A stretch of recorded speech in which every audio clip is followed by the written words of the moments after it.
Hello guys, welcome to my another mini blog. দিদা আর দাদু নিরামিষ খায় বলে বাবা এনেছিল পনির। রান্নার সব দায়িত্ব দিদা আসলে দিদার কাছেই থাকে। এই রান্না করার জন্য দিদা প্রথমে পনিরগুলো ভেজে নিল। এইদিকে আমার দাদু আর বাবা কি করছে দেখো, কাঠের মাচা দিচ্ছে, অনেক কাঠ জমে গেছে তাই জন্য। দিদা এই পনির রান্নার জন্য জিরে, মরিচ, আদা এবং কাঁচা লঙ্কা বেটে নিয়েছিল। কড়াইতে তেল দিয়ে তেজপাতা এবং জিরে ফোড়ন দিয়ে দিতে হবে।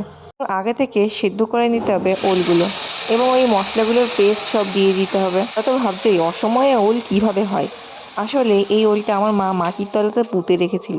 মা বলে মাটির তলাতে ওল পুঁতে রাখলে নাকি ভালো থাকে। তারপরে দেখতেই পাচ্ছ মশলা থেকে কিরকম তেল ছাড়ছে। তেল ছাড়লে আগে থেকে সিদ্ধ করে রাখা ওলগুলো দিয়ে দিতে হবে। মা প্রতি বছরই দাদু আর দিদার জন্য ওল পুঁতে রাখে, কারণ আমার দাদু আর দিদা থাকে বৃন্দাবনে, ওদের নাকি বাড়িতে থাকতে ভালো লাগে না। আমার তো মনে হয় আমিষ রান্নার থেকে নিরামিষ রান্নাই বেশি কঠিন। তোমাদের কি মনে হয় আমাকে জানিও।